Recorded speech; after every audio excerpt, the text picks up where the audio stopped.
mental illness is just complex in so many ways, and just having that first-hand perspective is just so very important. So that's what we want to do, and hopefully we'll become a nonprofit organization so we can reach out to colleges all over the nation, hopefully all over the world. So that's our goal. And the goal for this conversation today is to shed some light on the issues of mental health issues that affect USC students every day. So in order to gauge that, we've sent out a survey and we took your responses into consideration, and we formed a few questions to address your concerns. So the way this talk is going to work today, we're going to go with the questions that we came up with. We're going to ask the panelists, and then we're going to open up the floor to ask you to join in the conversation. So if you could please line up at any of those two microphones that we have in the stage, and we're really looking forward to hear what you have to say. But before we can do that, we'd like to introduce a documentary filmmaker and former student at USC School of Cinematic Arts, Jeremy Royce, and he's going to be sharing with us a clip from a film that he's working on.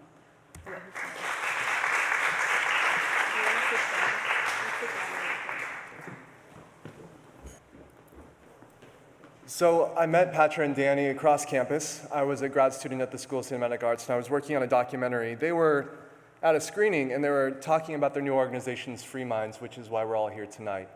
I took an interest in what they're doing because the documentary I was making follows a group of people, many of whom are struggling with mental illness.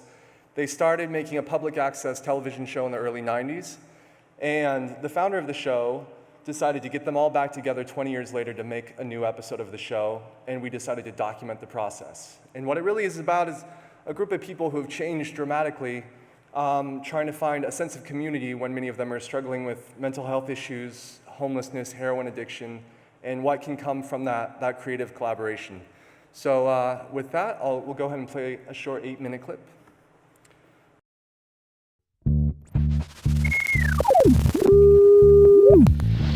"30 Minutes of Madness will never die."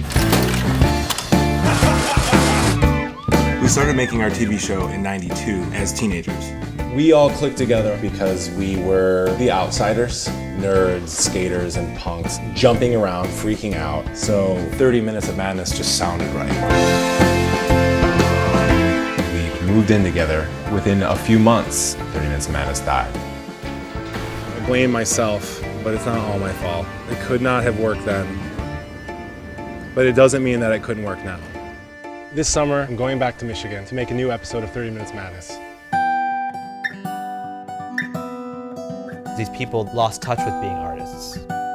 80 to 90% of the core group of people that were on the show are struggling with everything from drug addiction, mental illness, unfulfilling lives in whatever way. You know, when you're addicted to heroin, you get lost. I couldn't do anything except for think about my life with you. You end up going crazy. We were all sitting here saying there's something wrong with them, and we all walked away. It's kind of like the end of a dream.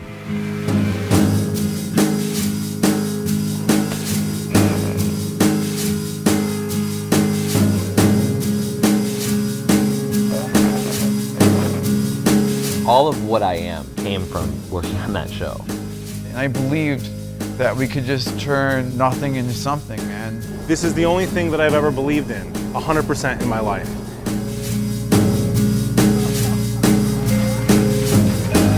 Do you think we'll ever get to a point where we can collaborate without these kind of arguments? No. Do you think it's worth it? You know, 20 years from now, no matter what happens, we're all gonna be here.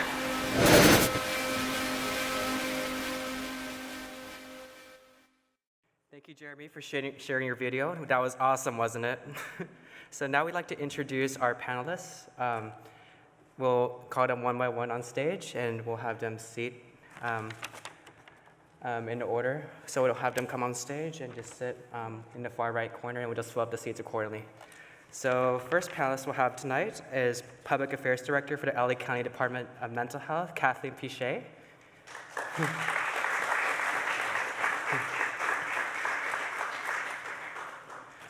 Our next panelist is the Ormby Evans Professor of Law, Psychology, and Psychiatry and the Behavioral Sciences at the University of Southern California Gould School of Law, and the author of the award-winning bestseller, The Center Cannot Hold.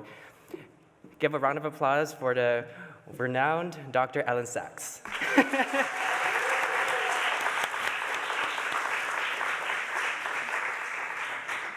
Our next panelist is a chemical engineering student and e-board member of USC's STAND, Students Taking Action in the Name of Diversity. So I'd like to welcome to the stage Kaylin Leaks.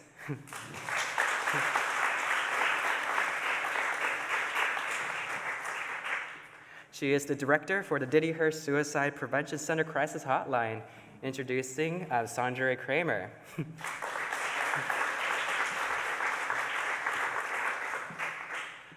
Up next, we have the Assistant Provost for Student Affairs Support and Advocacy, Dr. Lynette Merriman.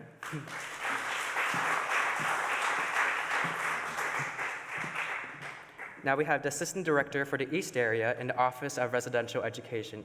Well, give a round of applause for Emily Sandoval.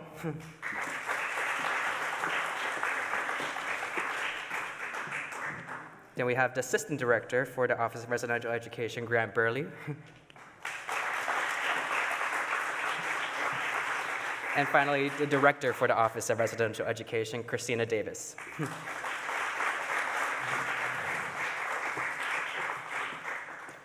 Now we have the Director for the Engelman Student Health Center, Student Counseling Services, Dr. Eileen Rosenstein.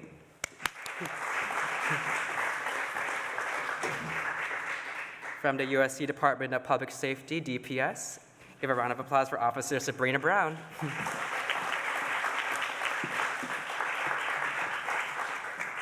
He is the Professor and Executive Vice Chair of the Department of Psychiatry at the Keck School of Medicine at USC. Give a round of applause for Dr. David Barron.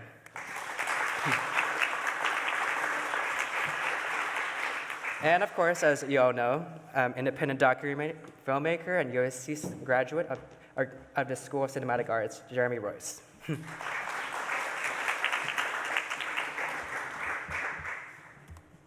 right, let's begin with questions.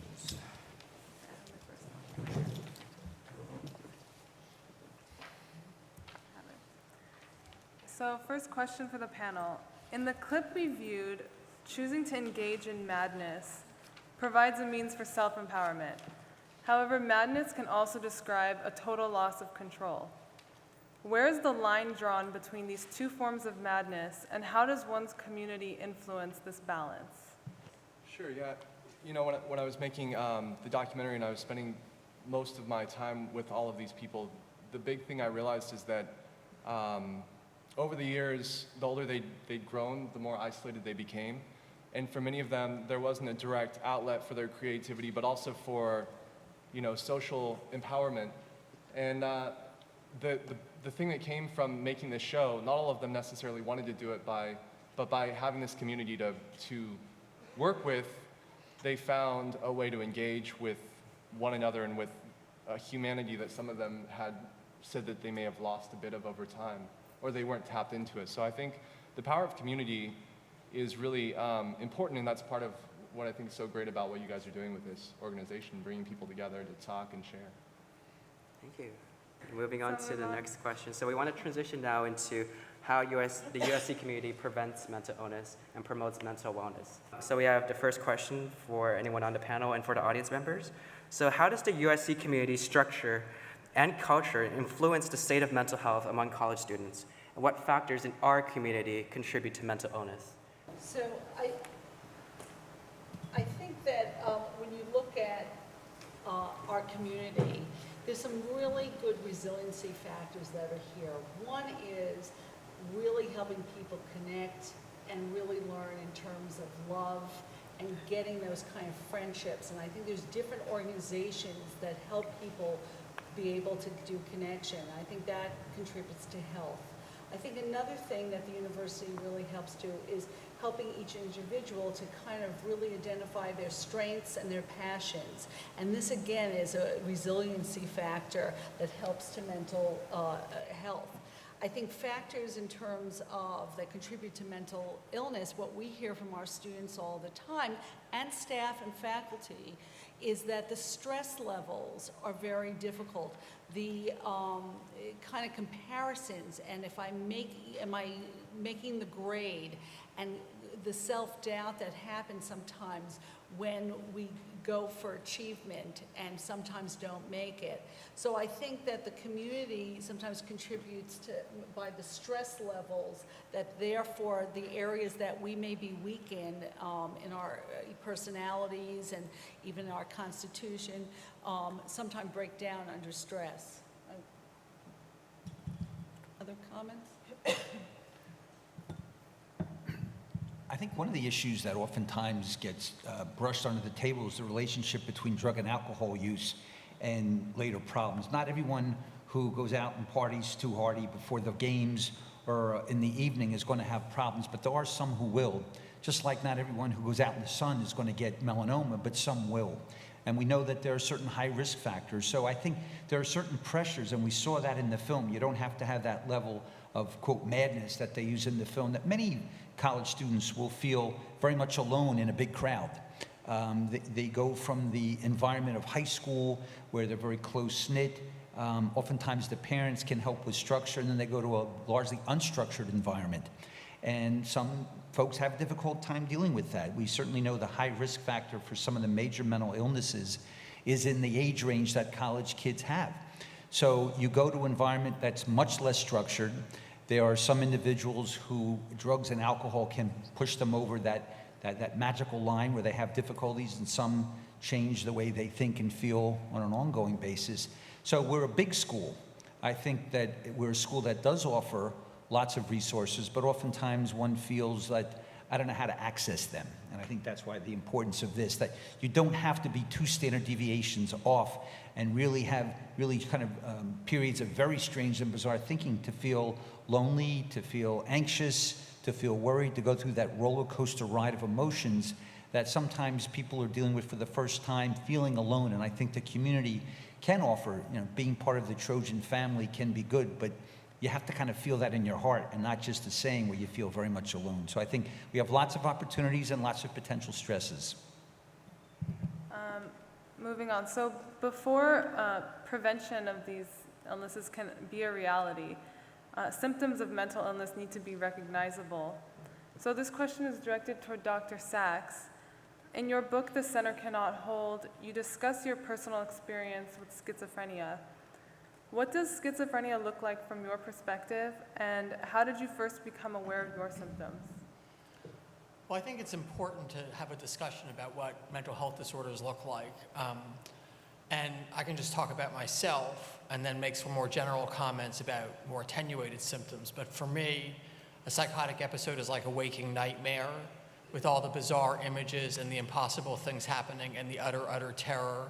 Only with a nightmare, you sit up in bed, open your eyes, and it all goes away, and no such luck with a psychotic episode. So for me, with psychosis, I'll have delusional ideas like I've killed people with my thoughts, some hallucinations, disorganized and incoherent thinking.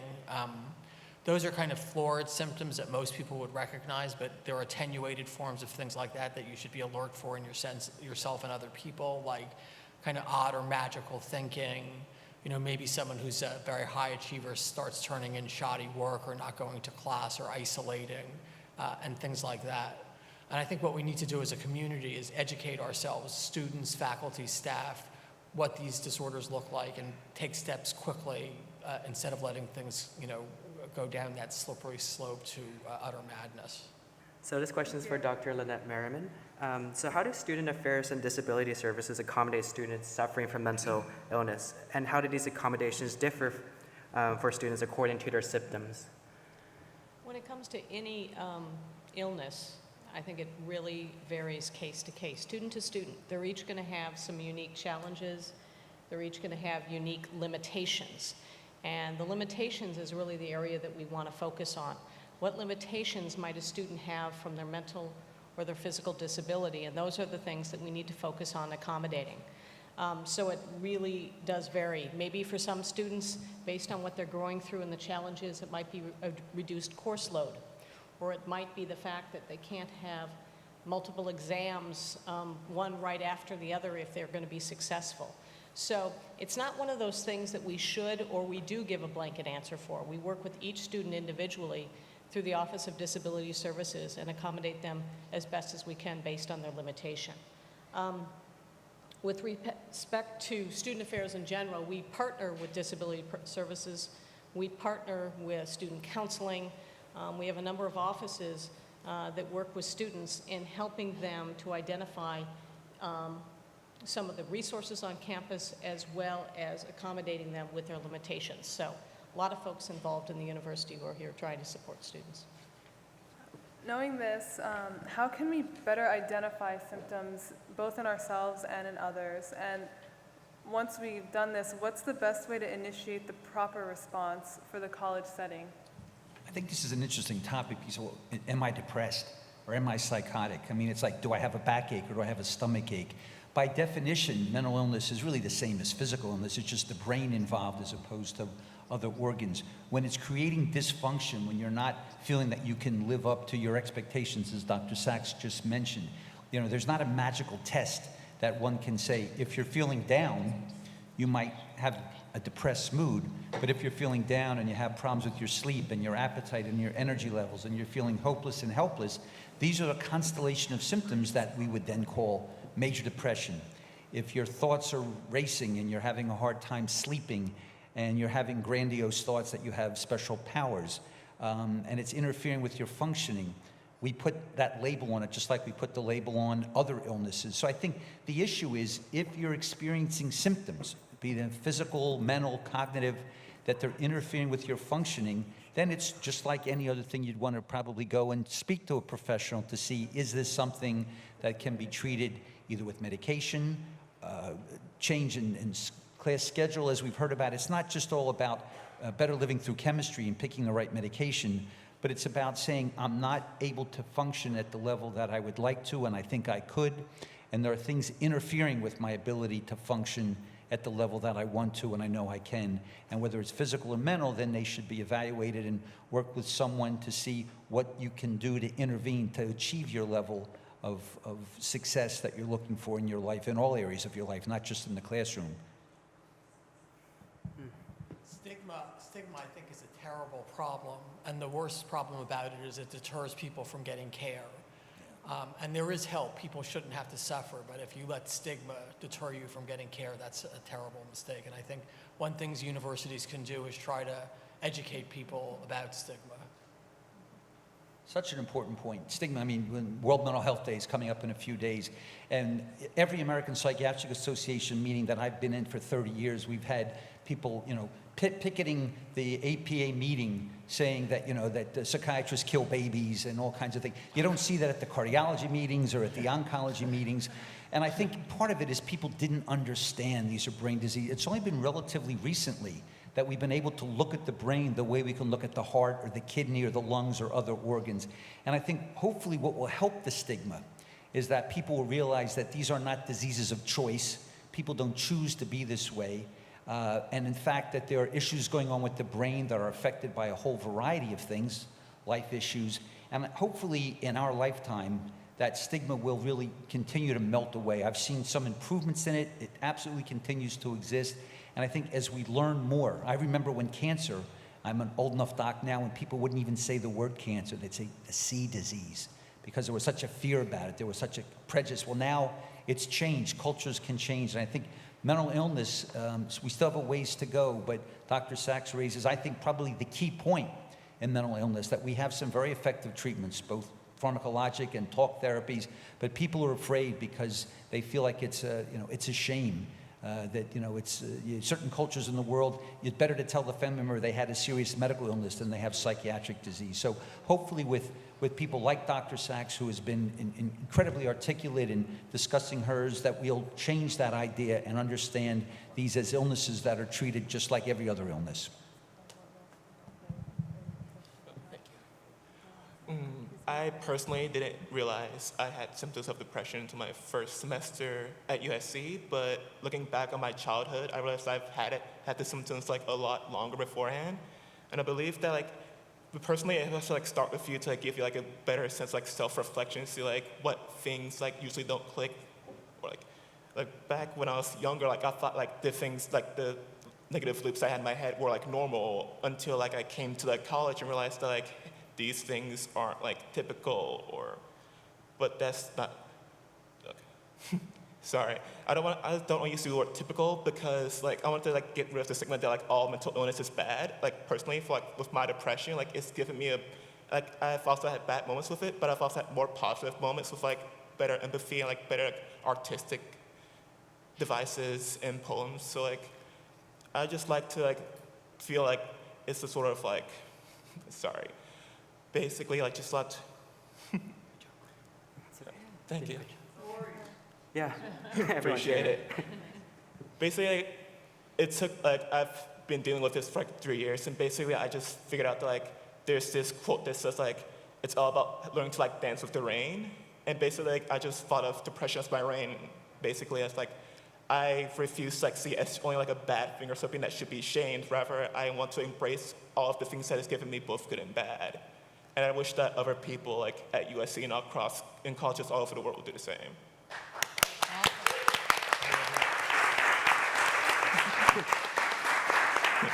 And that's how you reduce stigma, everyone. Sorry. I had a midterm literally 15 minutes before this event, so that's why I'm a little off. Thank you so much for saying that. It's very hard for people to talk about these things. As you can see, I've interviewed a lot of people, and they tell me, many, not just one or two, but many tell me, well, I drove by that clinic 20 times before I got the nerve to go in. And I think we do have to address the stigma and create things like forums like this so we can openly discuss it. So it's just like diabetes or anything else that we can talk about, get it out, and not be afraid to address it, because recovery is possible for everyone. So, you know, there are many options. Thank you so much for speaking. Thank you. Yes, thank you. Sometimes, though, prevention isn't enough, and we see that all too often. When this is the case at USC, how does USC respond to mental health crises when it gets to that point?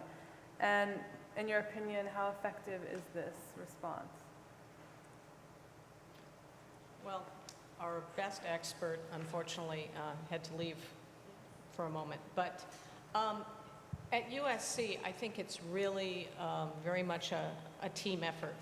I'm going to piggyback a little bit on the first question before I go into this question in terms of, I really appreciate the education piece is very important for our community. But at the same time is having students who are going through tough times brought to the attention to different people throughout the university so we can connect them to resources. We have folks here from residential education, so I think they go through a lot of training, and I think they are very good at helping students that they see are being challenged. This is a university where faculty and staff, if they become worried about a student, they see them, maybe they think they're suffering from depression or anxiety, they're not really sure, but they think the student might need help. Faculty and staff are very good at bringing students to our attention. Parents will oftentimes let us know, students will let us know.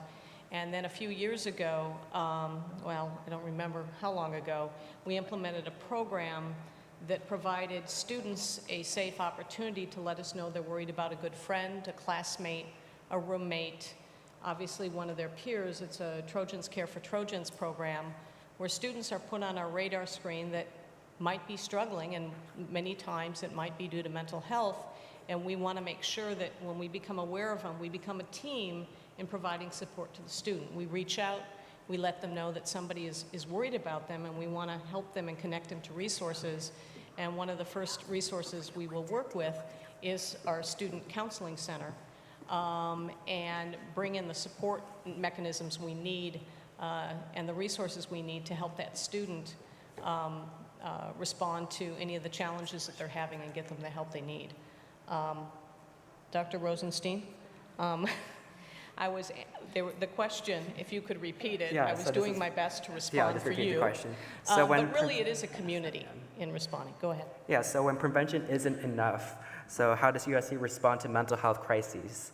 And in your opinion, how effective is the response? saw, I left the panel, so I think it's really quite responsive.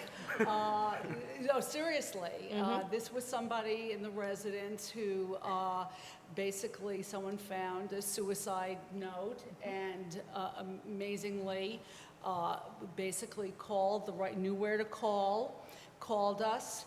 One of our counselors who was in the audience is now being with that young man, and the counselor on call got the information and kind of stayed with the person until Maria got there.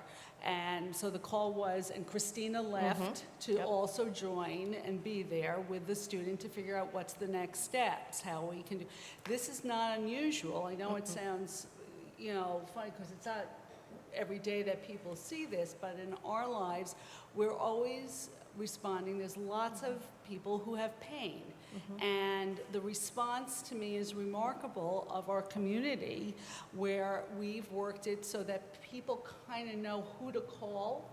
The one place that I think we can have improvement is student with student. Oftentimes, students are the ones who know when someone else is hurting. And so in that way, we're really trying through RA training, through other ways of really getting students, even Greek life. We've trained leaders there. How do you recognize when someone's in pain, and how do you approach somebody? And how do you get somebody to help so they can feel better and feel hopeful? And we're also getting calls from staff and faculty, academic advisors within the university, wanting additional training as well in trying to understand the best way to help a student reach out to a student that they think is struggling for a variety of reasons. So with the counseling staff, sometimes the Center for Work Family Life, Student Affairs team, Public Safety, we will go to meet with faculty and staff groups and help better educate them on how they can help students and also get them connected to resources at the university. Very much a team approach. And can I mention something really quick? Just for our students who live within housing and residential education, our staff, our resident assistant staff, there's 157 of them that go through a 2-week intensive training in August. And additionally, they've been through training during the spring semester prior to them starting. But our level of response to make sure the students are supported and get the assistance they need, there's RAs on duty every night, we have graduate students on duty every night, and then there's a professional staff member on call that are either one of the assistant directors or the director. So you saw Christina leave tonight. And all of the assistant directors, this is my 3rd university I've worked at, so I've been working professionally for 10 years. So seeing mental health issues at a variety of universities has given me the experience to be able to respond to this. So I'm used to collaborating with people in Lynette's positions at other universities, and definitely our student counseling center. So these partnerships are ever growing, they're very strong, and I think we're doing well, we're on the right track.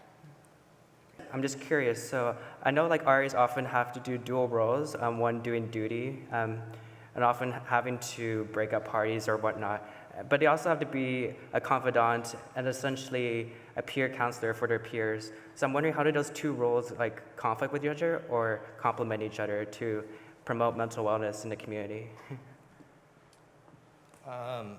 It's a tough question. I think that RAs often struggle with, and as a student leader, we try to get them to answer that question for themselves.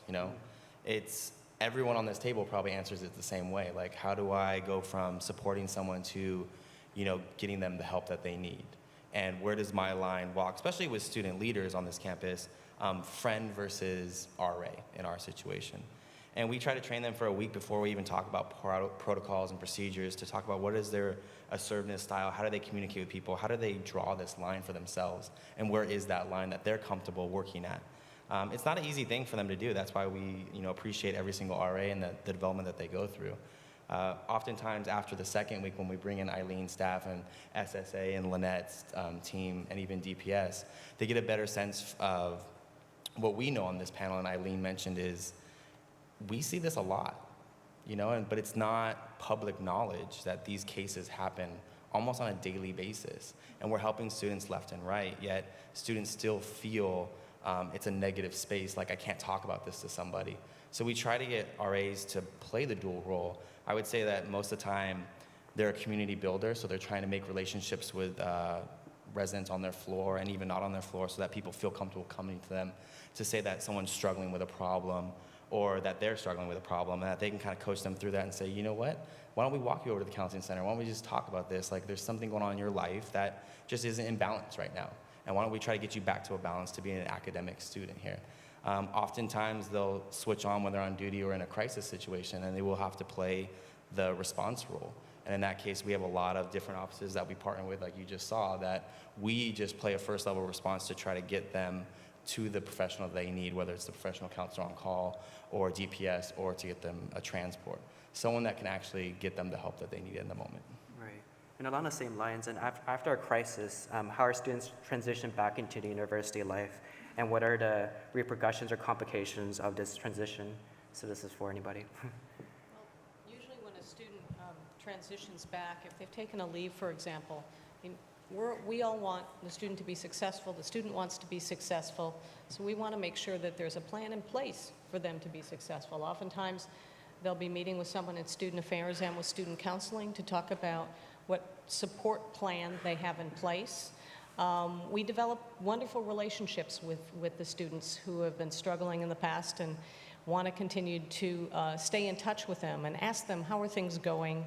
Are there some challenges? And if so, how can we help you overcome those challenges? Again, it ends up being really a partnership with the student. If a student's been away for a while, sometimes it's a semester. I've seen students leave this university for 3-4 years. And as they're about to leave, they don't know how long they're going to be gone, and I always let them know, we're not going anywhere as a university. We are here for you. We will be here when you come back, and we want to see you be successful when you come back. So really, the plan involves having a conversation with the student. Oftentimes, it's bringing the family into that, really setting up the support around the student with the university and helping them one step at a time, and then watching them graduate. It's one of those great experiences that I have with my job, and I know the partnership is also very similar with the counseling center. We work with them every step of the way. So we have a question. My name is, I don't know if these are on. My name is Deborah Pitts. I'm with the Division of Occupational Science and Occupational Therapy. And can you speak to the support on the different campuses, since we have so many locations? The health science campus is a very different experience than the University Park campus, different kind of student. Absolutely. So if you could just speak to that. Sure. I'll start and you can go. Thanks. The Division of Student Affairs at the university is division for the entire university. I worked actually on the health science campus for 11 years.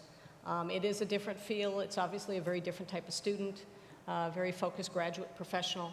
But we work very closely with the academic units there, the student affairs staff.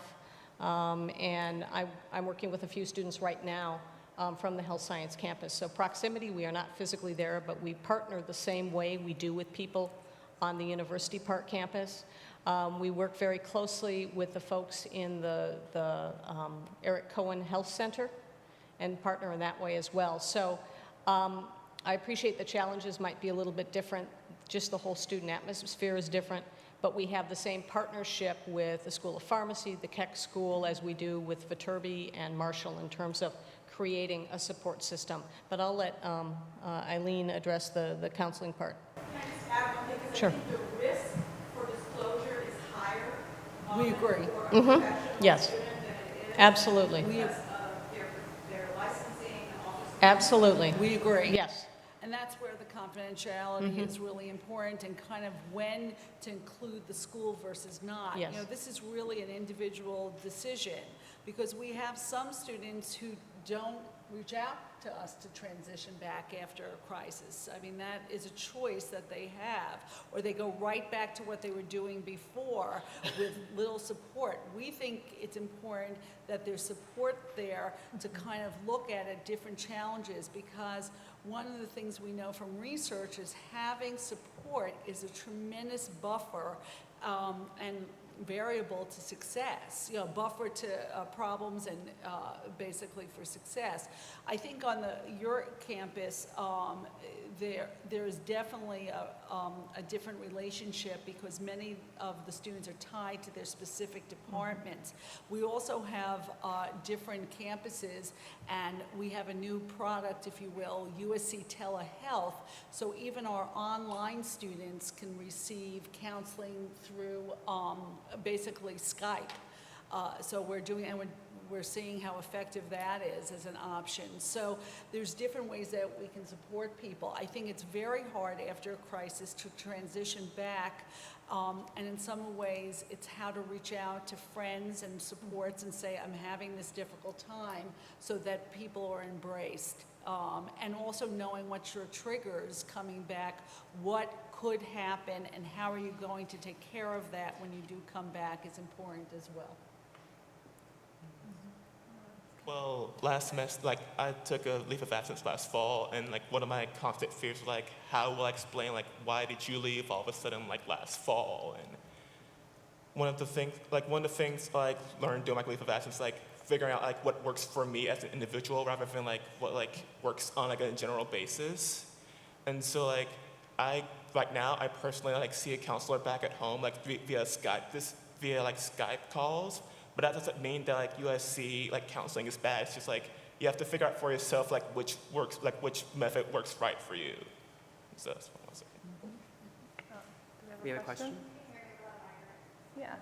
Oh, okay. I'm super biased because I had a negative experience when I was a student here in 2000. And I don't want to say it to harp on the system. I'm actually hoping you will give me information that will make me a little more vocal about current students and situations. How do you educate teachers to become advocates for students? I actually, after the fact, had teachers come back and say, yeah, we didn't know if you were going to make it, but no one did anything. I didn't even know that they had noticed. So that was, so how do you teach them to advocate for the students and come forward and work with you? Do you want to go with that? You can start. We usually team. Tough question. We work together constantly. What can I say? You know, I wasn't here in 2000, so I can't comment on this piece. And there's obviously variation in regards to that. I think it's a little bit different now, and maybe I wasn't here in 2000 either. But right. yeah. So I think it might be a little bit different because we have an office called Student Support and Advocacy that it's not from the counseling center, but it's from the student support that will contact the faculty and actually speak to the person's faculty, after speaking with the student and determining what they want to be said. Sometimes it's a very general statement, the person had a personal problem, please take this in consideration, so it's not left for the faculty not knowing. The other piece is we are trying to train more and more faculty, and Ellen might be able to comment on this because I think it was brought up with faculty at your one of your retreats, that faculty want to learn how to deal with this. Am I right, Ellen? Yeah, that's right. That's right. They want to figure this out. They don't want to be, it's a very tender balance of when are you being intrusive versus when are you being supportive. And I think that one of the things that's so wonderful about this event is really learning that speaking up, saying something in a kind, caring way really can make a difference to a student. That's right, and giving hope. So sorry that you had that experience. I wasn't here in 2000 as well, but I do know that we seem to be more and more every year getting more faculty coming to, as Eileen mentioned, student support and advocacy. Sounds like a general office. It sounds like a simple place to call. And they're asking us, I think a student is having a tough time. How do I help them? Or more importantly, how do I have a conversation with them? They're looking for coaching on how to approach a student and say something going on. Or if they don't want to be involved and they just want the student on our radar, and they're not comfortable, I should say, being involved, is probably the more accurate statement.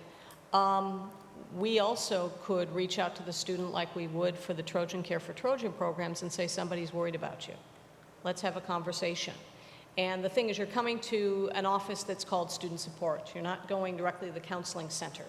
So faculty have been more and more, as the years have gone on with this program, brought students to our attention, and sometimes they want to be a part of that help, and sometimes they just say, I'm not sure, I'm not comfortable with it, could you help this student, or see if they need help? And so I think as time goes on, we're going to continue to see more, but there are different waves where certain years we get a lot more calls from faculty at specific departments and specific schools saying, could you come and address the faculty at this school about how to work with students on this, that, and the other? And so we're doing more and more of that. We have a few scheduled for this semester, so I hope that helps. I'd say that like student-to-teacher relations with those that have mental illnesses are improving, but like, I do have a sort of like small sample size. For example, like I had originally my thermodynamics exam like was supposed to be like at the very same time that this was supposed to happen, but then I just emailed my professor saying, hey, I really want to do this, and then she just like let me take it early. But before like I had the courage to do that, I had so many fears. It's like, am I asking for too much?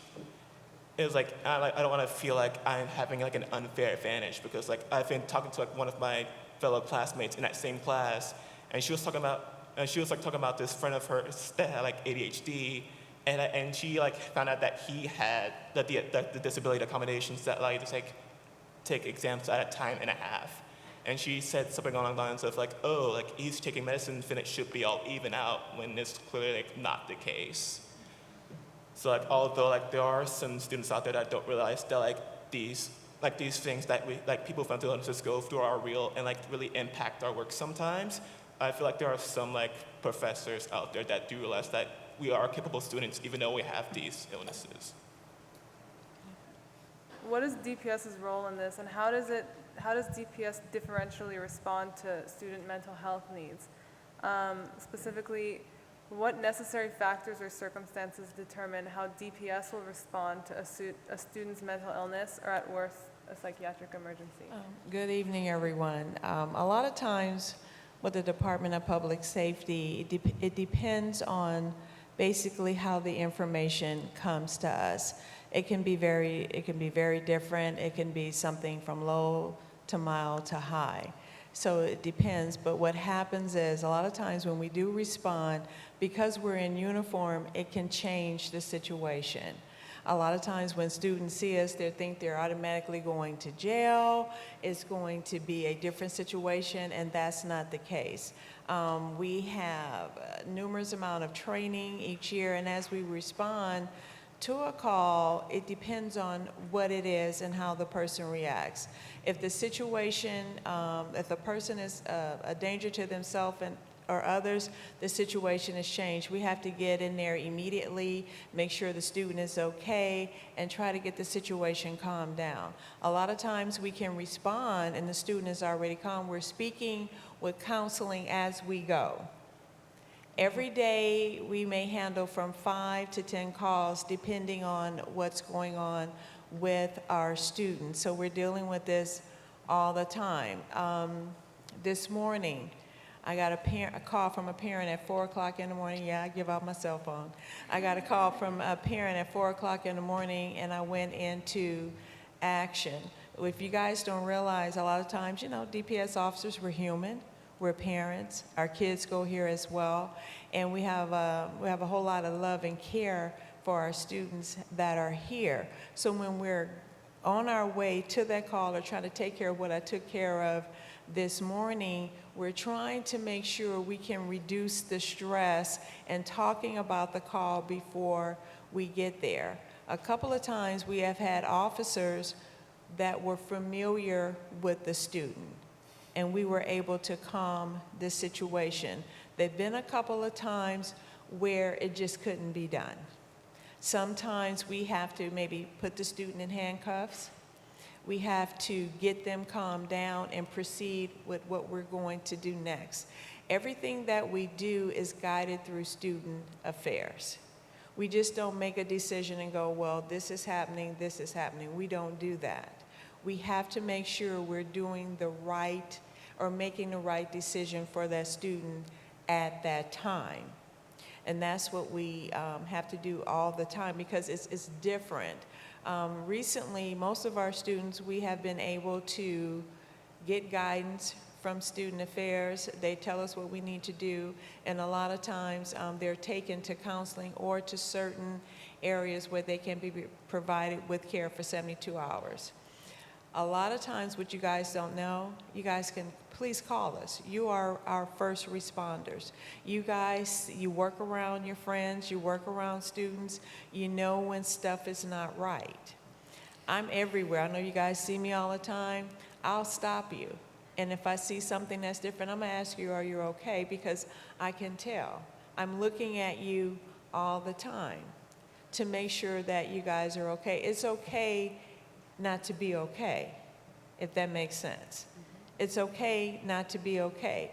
It's okay to be different. I was just explaining when I was growing up in New Orleans, I did my own thing. It's just crazy. The prostitutes raised me. My whole life is different. I've always been different. How I became a police officer, somebody dared me to take a test. That's crazy. I was with LAPD 15 years, and I've been here 14. It's okay to be different, and there's nothing wrong with that. But what's not okay is that if you realize that I need help, and we have everything here at this university to help you. I sit with the student concern meeting, and I never realized, I love this university, but I didn't realize how much till I sat into the student concerns meeting as everyone sits there and determines how we're going to help each and every student individually, because everybody's different. And you guys really need to realize how much love and care goes into you guys every day and what we're here to do for you. But most importantly, for the Department of Public Safety, we're not here to be scary, but there are times where the job has to change depending on how we respond to a call. Yes, Rebecca.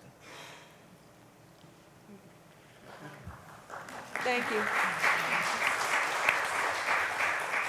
All right, now we'd like to transition into the larger community. So this question's for, oh, okay, yeah, sure, we got the question first. I was wondering, what is a student to do when they've reached out for these support systems like in the union, the Academic Student Affairs, or they've reached out to their RA or various other people on campus and they are just turned away or bullied about their mental health, threatened with eviction?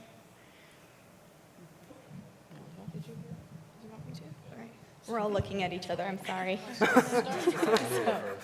In terms of the residential education portion, if there's any point in time when a student is feeling bullied by a resident assistant, we definitely want to know because of the training that we put them through. So we're hoping that any of the 7,000 plus students, 7,000, that live within housing and have interaction with the residential life staff, that they're feeling the support and definitely would get to one of the professional staff, which is the assistant directors.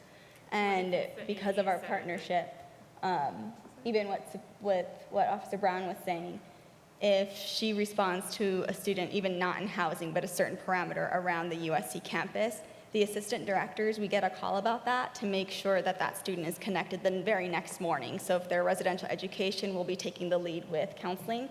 And if it's not, then student support and advocacy through Lynette's office will get that support. But I think our goal is to make sure that we're doing everything in our power to make sure the student is connected and feeling supported. So if there's a student who's gone through residential education, met with counseling, or met with Lynette's office, like we definitely want to know if they're not getting the help they need so we can adjust the support. I think there's an important point here, and I don't know what exactly, if you've had personal experience or not. Yeah.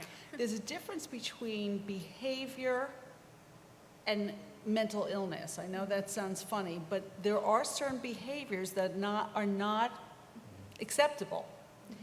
And sometimes, whether the person has a mental illness or not, those behaviors are not acceptable.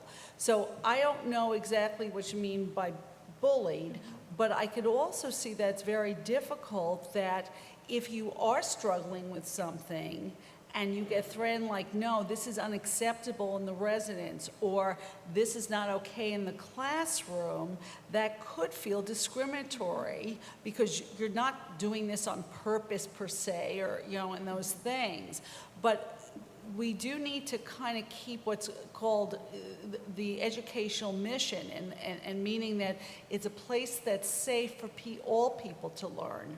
That's there. So without the specific, it's hard to answer, but I think what I'm saying in general is we can't excuse behaviors that are unacceptable for whatever reason there is. If someone's going around and smacking somebody, it doesn't matter if they have a diagnosis or not. That's not an acceptable behavior. And I'm not implying that that's what anyone particularly did, but that sometimes does happen, and it's tough because you want to balance taking care of that individual at the same time taking care of others. And, you know, it's tough. So, yeah. Yeah. And SJACs, sometimes people are reported to SJACs for these behaviors. I guess it's true. Yeah, I would say it's complicated in a lot of senses, and if it's a specific case, we're more than welcome to talk to you afterwards and all that kind of piece. Exactly like Eileen said, you know, USC Housing also has policies just like everything else, and sometimes a case involves a lot of different support, and it may go to student support and advocacy, it may involve residential education, it may involve counseling visits, and it may involve SJACs as well. We can never say that it won't involve any of those offices, but what we always tell people is that they should always be able to talk to somebody. And so nobody should be able to turn you away. So again, like, I don't know what the bullying piece would be, but if you feel like someone's not talking to you or listening to you, then that's not right. And that should be told to residential education, at least on our end, if it's somebody in our organization. And you can always feel free to come into our office and to talk to one of the full-time professional staff, because we will make sure that your case is being heard and talked about, and kind of tell you what the next steps would be, and point you in the right direction to get the help that you would need, or to help someone if you're walking in saying this person's not being helped, but they don't know how to get help themselves. I know student support and advocacy would do the same thing if it's not within residential education, and just the way that they talk, you know, we talk a lot in terms too, so we would be able to bounce it off, even if it's after hours. Someone from residential education is always on call for the campus, and if it involves a non-residential student, we always outreach to either counseling or SSA to do additional follow-up afterwards as well. And I want to make what I think is a very important point. Nobody gets kicked out of school for being suicidal. Nobody gets kicked out of school for having schizophrenia. These are like, I can't tell you how many hundreds of students feel suicidal on a daily basis who go to our school, and no one, because that would be another kind of threat, and to go undercover, and I don't want that happening. It's okay to have these feelings. What's not okay is acting out the feelings in terms of, you know, and this goes back to the beginning of the film, what's, you know, acceptable behavior versus not, you know, in regards with that piece. But I want to be clear, you can have these feelings and not be afraid that you're going to get kicked out of school. That's just not a reason. We have many people, I think Lynette can address this, who have very complicated issues that's there. Yeah. And I'd just like to mention the comment, I believe you said, feel like you're turned away. Yeah, I would like to understand that more. I think our folks here in residential education talked about, we don't want any student to feel like they're turned away. So understanding that, and if it happens in one office, there are many offices you can go to inform them that you felt turned away or you were turned away from another office. We would want to know what that is about and be able to help a student with that. So. And then also, if you feel as though you're being harassed because of a situation that you're going through, you guys can always give us a call, because we have taken reports before. The reports go to Student Affairs, and if it's depending on how serious it is, we are working on getting you help immediately. There have been times where you may have needed to move a room, or things needed to be changed. We can assist with that. And also, if you guys didn't know, we do have adopt-a-hall officers for our residential for you guys here. And if you aren't comfortable with talking to one of the, someone there, you can also talk to the Adopt a Hall officers that come out for meetings. And you guys can also, because I'm the Crime Prevention and Community Outreach Officer, you guys can call me as well. All right. I'm really glad that you brought up the issue of like people like going out to help, because that's one of the negative stigmas that like people with mental illnesses have. It's like they don't go out to receive help, but in fact that they may have, but just had like multiple negative experiences trying to like say what they're feeling. Like I feel like my depression is sort of like a second language, and trying to talk with people that don't understand second language just leads to like more like negative feelings on my end as well. I was like talking to someone just recently about like what I've been through like here and so of my childhood, and like they said that like they felt like I was being like ungrateful, and that like I should be glad that I'm going to a school here, and I shouldn't be sad because there are people that like had worse experiences than me. But that's like saying that you can't be happy because someone has a better life than you. So like I just like that's just like faulty logic there. So like.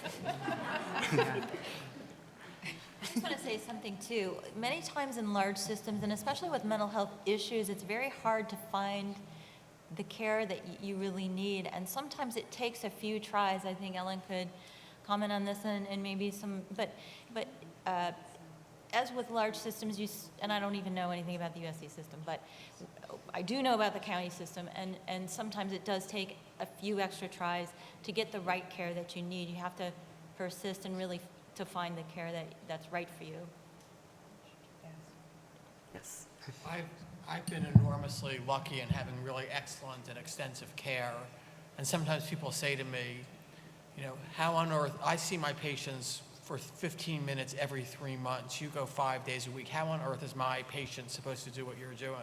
And I say, you're absolutely right. And I really have survivor guilt that I've had all these resources. And I think that's one of the things that we need schools to really work on, which is providing resources, and if we don't have them in-house, referring people in a responsible way that they can actually make use of and so on. But to me, the biggest issue, not just at USC and universities, but throughout the country with mental health is getting resources for people who need the help. We'll take questions. Hi, my name's Martina. I'm a student at the USC School of Social Work. And I didn't know this was a dialogue, but actually this is great because I just recently called the USC Counseling Center, and one thing I would just like to put out there, it's more of a comment than a question, is I think the availability of more groups would be great. I really value one-on-one therapy, but I was actually looking for group therapy, and there was one group that was during one of my classes, and there's another one with a person who's on vacation, so I just left a voicemail. And it's the issue of access. I don't know why at a school where we have tons of LCSWs and psychologists running around that we can't have more groups. It would actually be really helpful for me. I'm already on campus. You know, I wasn't the kind of client that they see at the counseling center. And I've also talked to other students in my program who feel the same way. Some people have an aversion to groups, but then some of us, especially those of us who've been through therapy, who know our mental health issues, we'd really like groups. So something consistent that you can just show up to. I was just reading on the brochure, not only do you have to call the counseling center, 2 weeks later have a phone appointment, then get referred, then you need to on the brochure for groups at least, it says a 30-minute pre-appointment interview. Maybe something you can just show up to would be welcoming and more accessible. So I'm not sure what happened there. We only have 14 groups, it's true, per semester. So it's not for a large campus like this, you know, that's there. And the groups, some of the groups get filled pretty quickly. That's there. So one of the things we do if we have people waiting for a specific group and we get enough people for that group, then we start you know, another section of it, so that's there. The screenings are now only a week. It takes a week for the screening, so it shouldn't take that long. The screening's usually 15 to half an hour, that's there, and then you're brought in to speak to the leader, and that's a really important part of the group process, is to sit there and make sure that the expectations of what's going to happen in that group meets your expectations and vice versa, that the expectations of you as a member in the group. So I'm sorry that happened, the group wasn't available, but please see me afterwards and we can talk. You know. Hi there, I'm Megan Atkinson. I'm in the Occupational Therapy and Occupational Science Division. And I really wanted to compliment USC on responses to my personal situation. I had tried again. So I was at a East Coast large university as well, and it felt like the DMV when you're reaching out for help. Like you're just bothering somebody who's answering the phone, like do not want to help you at all. So coming here, I had the expectation that that might happen again, and instead it's been the complete opposite. I feel like DPS and the counseling center have been, they treat us like we're in a tiny little campus, and they do welcome us. And so I've been lucky maybe, but I do get the sense every time I go to a counseling appointment that I'm well taken care of, and that, you know, I'm not bothering anyone, so thank you for that.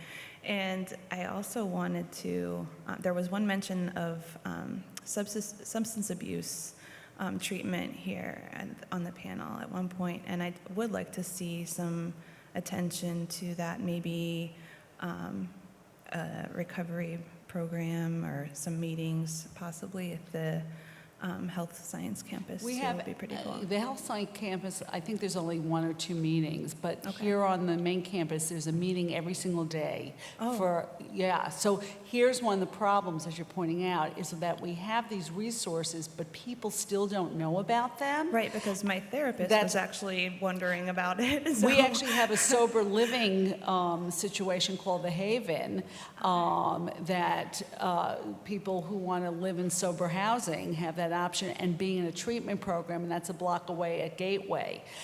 So there's numerous programs. So again, come see us, but I think what we're pointing out here is sometimes how do we communicate and get the right information out there seems key. Great, thank you. Hi, my question's a little long, so bear with me. My name is Lauren. I'm an undergrad and a member of the Student Coalition Against Rape. I'm sure many people here have heard about the problem of rape and sexual assault on campus. USC is currently under investigation by the U.S. Department of Education because of how sexual assault cases are being handled. And just today, the LA Times had an article describing how USC is attempting to correct the underreporting of sexual assault cases so as to comply with the Clery Act. And as you know, survivors of sexual assault can develop mental illnesses such as PTSD. My question for anyone on the panel is, what steps can we take to end rape and rape culture on campus and to help survivors escape feelings of shame and guilt, get treatment, and get justice for the crimes they've been subjected to? You want to start? Yeah. We're first from the Department of Public Safety, which is kind of hard, and it could be acquaintance depending on what it is for the person to actually report it. That is the hardest part of the assault. What I always encourage is that we get you the help that we can get, Center for Women and Men, and all the other help that we can get. But the hardest part is to get young ladies to report it. It's not that they'll go to the Center for Women and Men, but just taking that next step, that's the hardest part, in which we are encouraging. When we respond to a call, we do everything that we can, but we cannot make the young man or young lady to continue or to make the report. That's the hardest thing to do. And for me, being a police officer 25 years, what I want to do is to make sure that you get the help that you need first, and have everything else to follow. It's not as easy as what people think it is. A lot of times you see on TV where something happens and the incident happened 5-10 years ago, and then you go, why are they just reporting it now? I hate that statement, because you never know what can bring it up. Example, I do all the presentations. About 5 years ago, I had a parent, And she kept asking me about sexual assaults, and I keyed in. And I pulled her aside and I go, has something happened to you?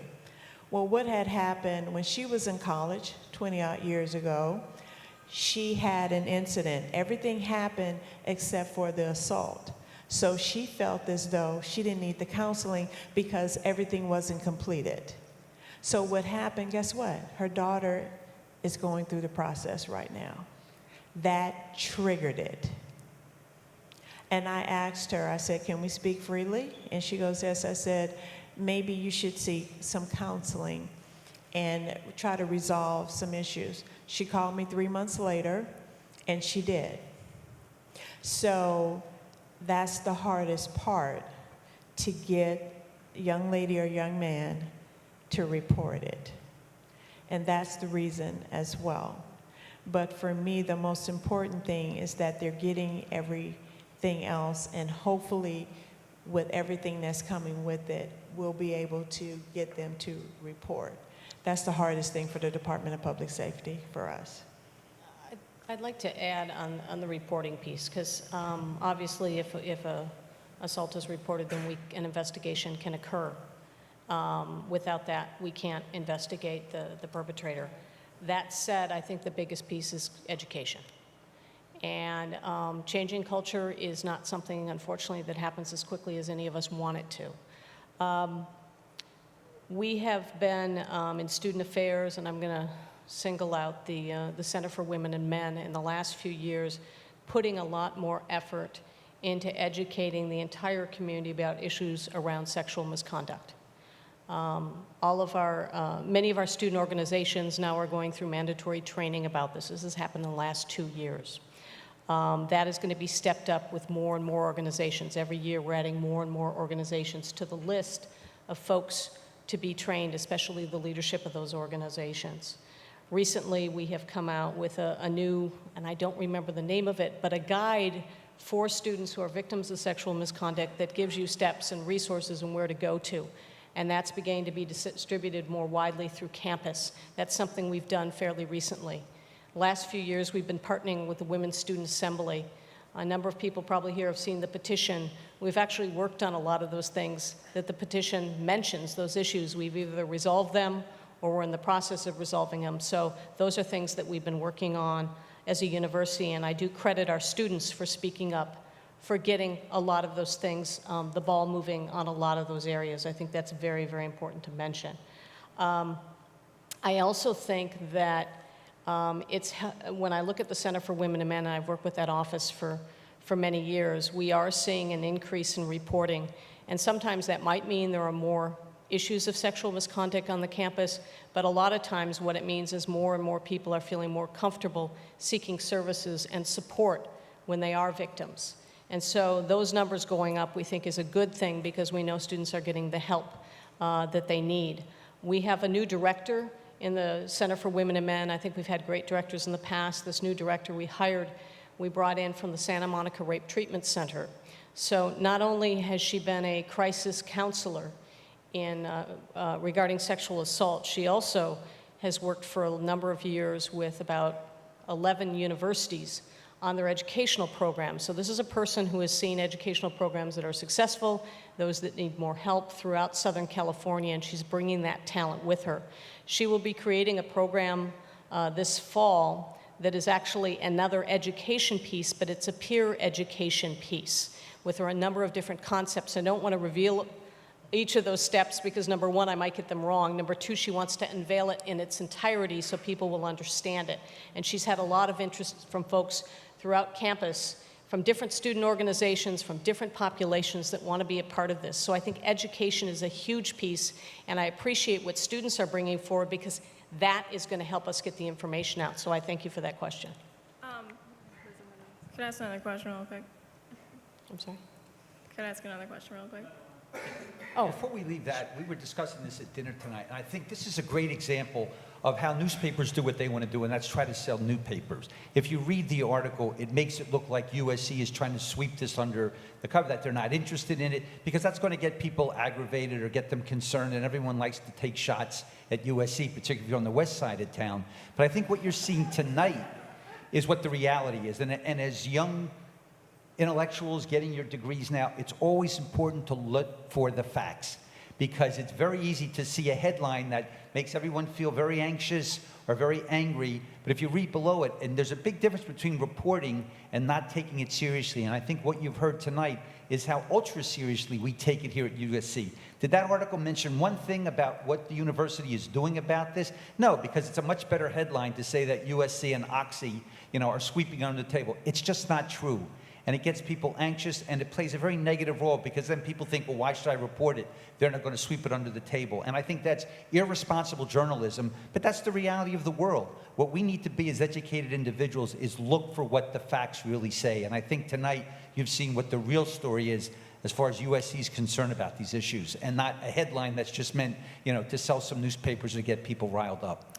The headline was actually that they underreported sexual assaults, which is a fact. They did underreport them.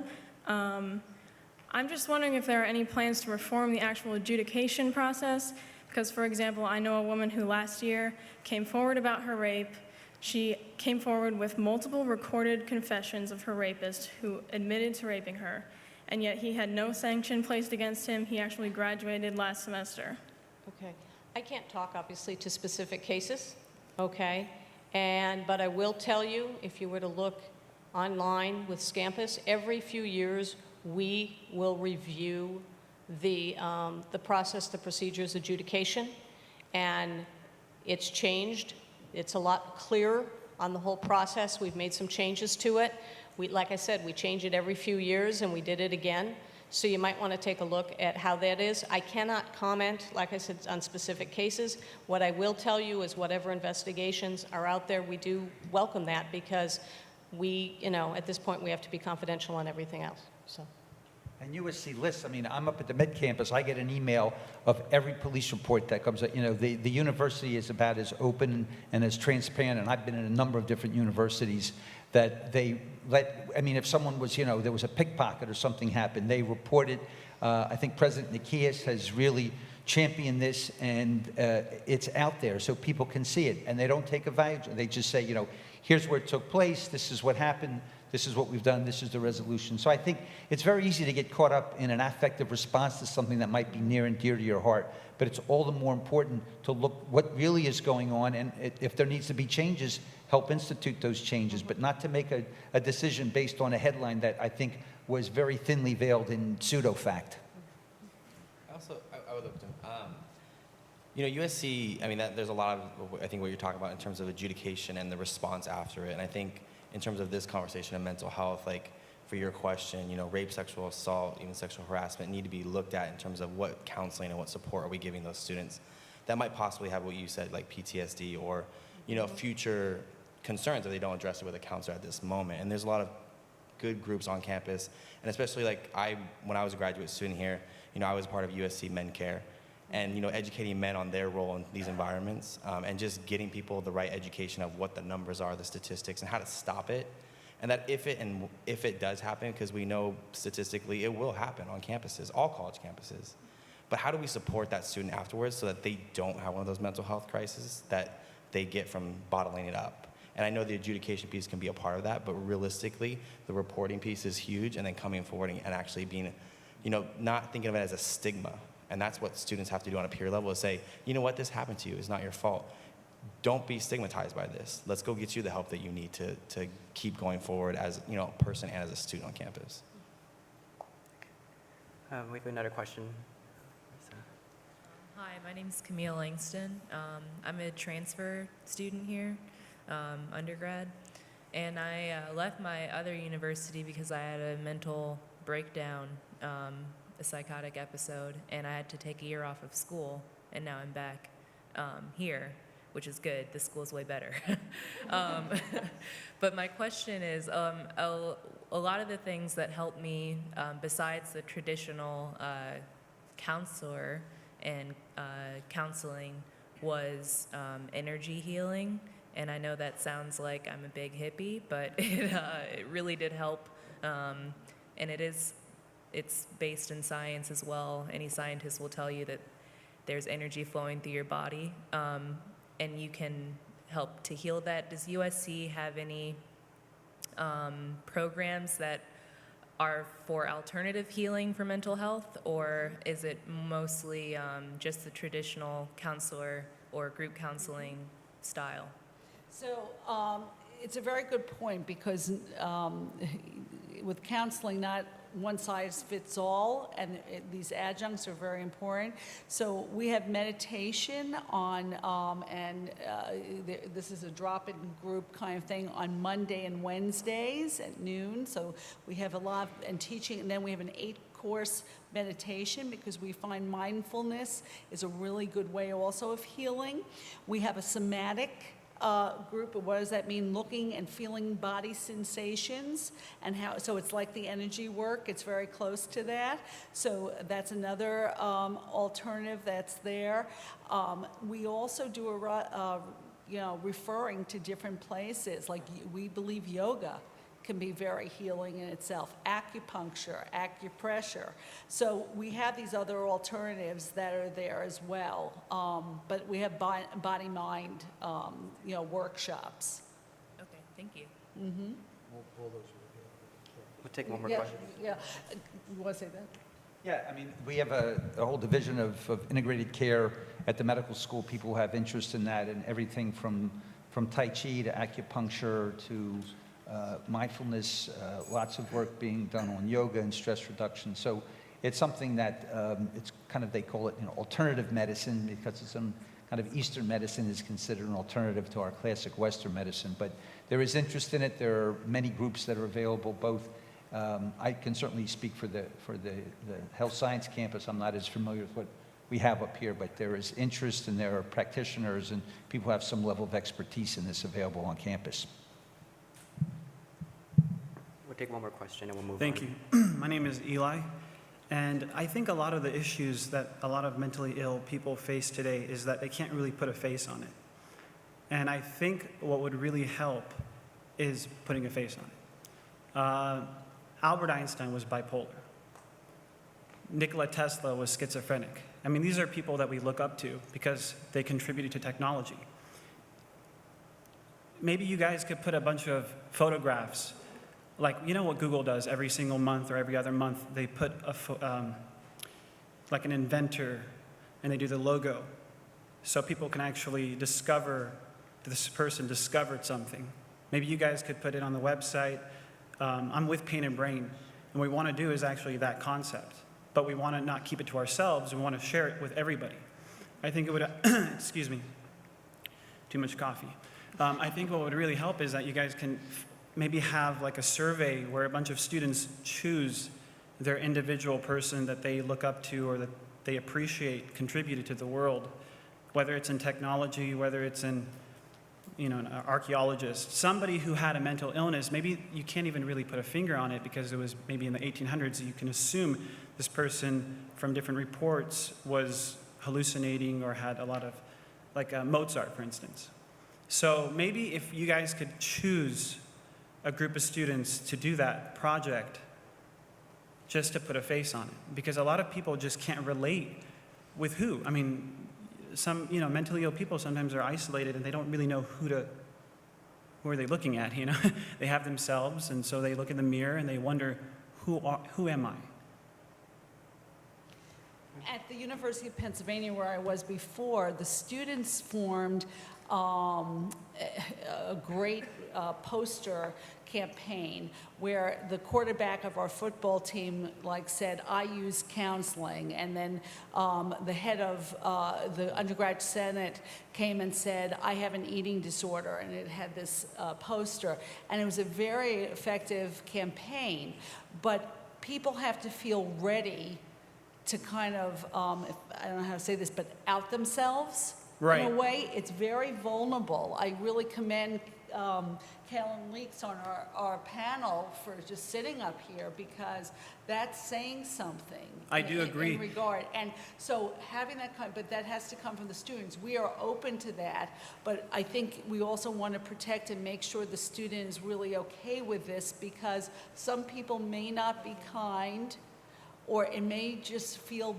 like a bad vulnerability, and we want it to feel like a good vulnerability and a good empowerment moment. Yeah, and not to sound cheesy or, pretentious, but I think almost commercializing mental illness in a sense. I mean, Facebook, everybody is on their iPhone. I mean, you guys are on your iPhones right now as we speak, but when I'm not trying to like... We're dealing with a crisis. No, I know. But it comes, I know it's it crazy, helps, but it I helps. want to make sure the person's okay and she's hearing from the mother. Yeah, no, Sorry. I'll be there. This is what we do every night, by the way. No, Right. but I mean, I have good intentions. What I'm saying is that everybody right now is addicted to their phones. So I'm saying, in a sense, taking the stigma and reducing the stigma using technology and using whatever you can. I mean, look at CNN takes NLP, whatever, neuro-linguistic programming, to really brainwash people into believing that mental illness is scary, that some random person is going to come into your school and start shooting it up because they have a mental illness. And they'll throw out mental illness when they don't have something to put a name on it before anything. I mean, even I don't know his name right now, but he actually was talking on NPR. He said that normal people they're goal-oriented sometimes. If they want to go out to war, like there's a look at how many soldiers we have. Are we all going to say that they're mentally ill because they have a firearm and they're shooting sometimes innocent lives? So it's that concept of sometimes people are normal and they have an intention and they want to go out there and do it for maybe rage, maybe anger. And so the government or the CNN and the medias, they like to put a name on it because they don't understand it or because it's easy. It's like an actress who overdosed, but no one truly knows to get into the, it's unidentified flying saucer.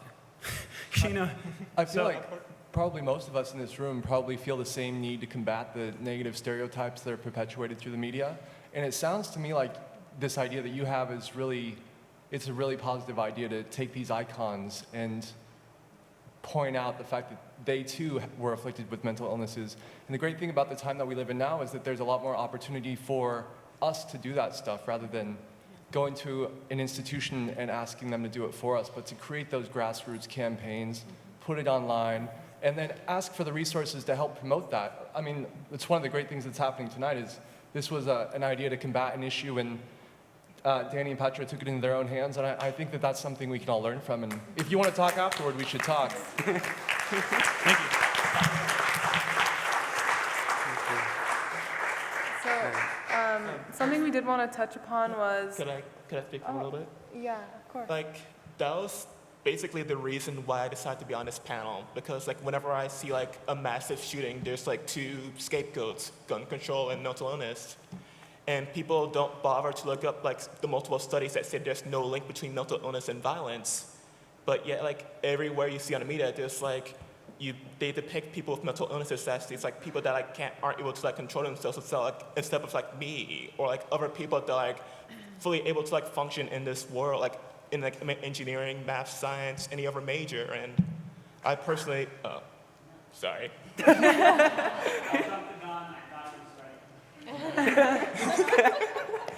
And personally, I feel like that the most like dangerous word in the world is the word normal, because that it implies like there's a normal way of thinking, a normal sexual orientation, a normal race, and like anyone else that doesn't fit that definition of normal gets put in this box and like faces so much unnecessary stuff every day of their lives. And I'm trying to like work to like get that out of our language when it applies to like other people that like don't fit into the typical norms that we live in college and around the world.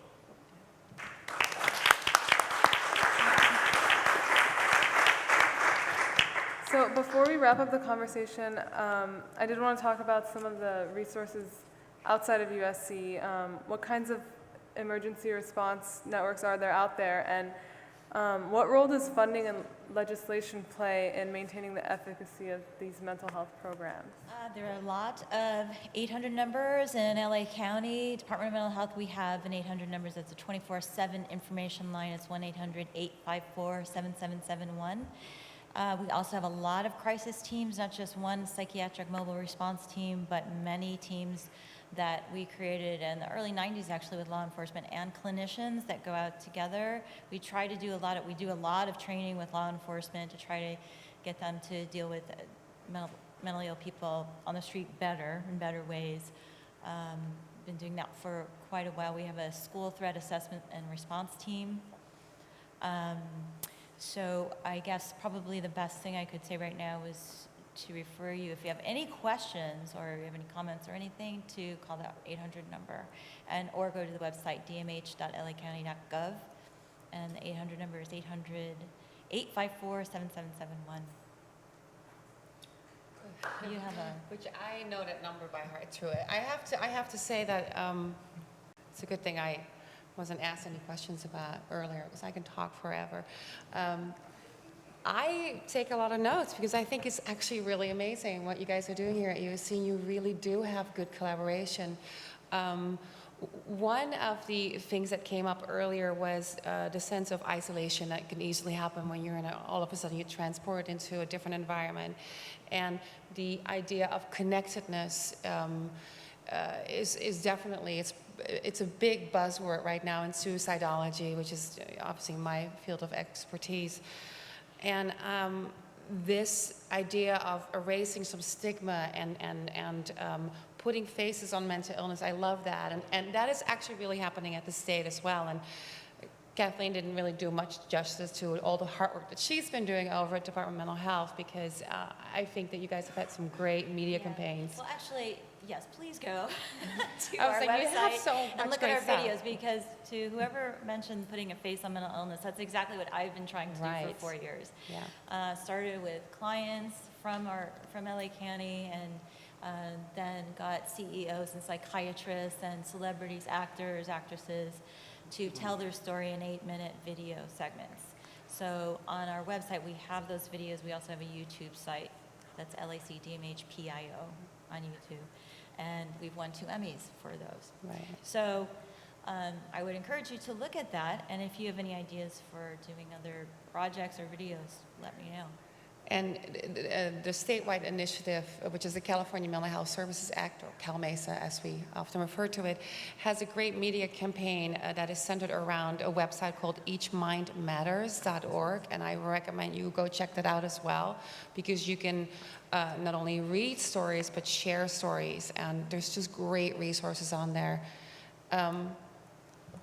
If for some reason all this great stuff that's happening here at USC is not necessarily, it's still a little scary for you to reach out to, we are definitely there at the Suicide Prevention Center. We're part of the National Suicide Lifeline Network, which is 1-800-273-TALK, which is heavily promoted because also the VA is using the same number. We have been around for a very long time. I was just talking earlier to somebody over here, I don't even remember who, about the fact that we are now launching, we have actually started a chat, an online chat program, as well as texting. So speaking of the iPhone, and I also am on call, I'm sorry about that. We run a 24/7 program, that happens sometimes. But speaking of that, yes, use your technology to get connected. If you are not as comfortable anymore, as I'm finding out with my babysitter, for example, I can get a much faster response if I text her than if I call her. So if you need help and you need to reach out and you're really not quite sure where to go to, please call the Suicide Crisis Line or chat. There's a chat portal on our website, or text us. I mean, all of these services are really starting to go out there. And as DMH, we work with law enforcement. We actually have some law enforcement officers that rotate on a crisis line so that they can keep their active listening skills sharp. And this, going back to my original point about connectedness, that's what it's all about. As a community, we work together. And LA is so incredibly large, so it's important that each small community within the large community does as good of a job as you guys are doing over here. So I think it's really great. Can I just give a little baby pitch? Yeah, Sondra, I work at the Suicide Prevention Center. We have resources in the back, and if you guys want to just pick up a card and keep it in your wallet forever, you would have a crisis hotline number. So I would love it if you all took the card, and we're not just for people at risk, we're for people who are worried about stuff like that. Absolutely. So we're a wonderful resource, And the Crisis Line is volunteer-based program, so if any of you are interested in becoming experts on how to recognize suicide ideation and help your friends, help yourself, whatever it is, please. Probably there are brochures for that as well. Thank you, Gina. All right. And so on that note, we'd like to conclude our discussion this evening. Let's give a round of applause for our amazing panelists. Let's give a round of applause to the wonderful audience members. I'd like to send a special thank you to the Vice Provost, Dr. Ansley Carey, for supporting our event. We'd also like to thank our special guests this evening, Ms. Sandra Blake, Mr. Ted Fujimoto, Ms. Lei Faith, Mr. Sam Bloom, Mrs. Lois Bloom, and Ms. Esther Barr Bryant. And we also like to thank members of the USC Student Counseling Services, Dr. Kelly Greco, Dr. Eileen Rosenstein for supporting us, USG and Palm Funding for funding us, Sangeeta and Joe Cook for funding us. And we also like to give a special shout out to Leticia, our wonderful Executive Vice President, Ricky Giretti, for designing our amazing flyers this evening and for being a wonderful webmaster. Ms. Sandra Blake, did I mention you already? Okay. Oh, okay. Okay, just, all right, so with that, we'll wrap up this event. Feel free to mingle for the next half an hour. We have more food in the back. Be sure to pick up informational pamphlets by the door. And we are Danny and Patra from Free Minds. So thank you for everyone who spoke today. You're helping to reduce the stigma and hopefully get rid of it forever. So have a wonderful evening, everyone.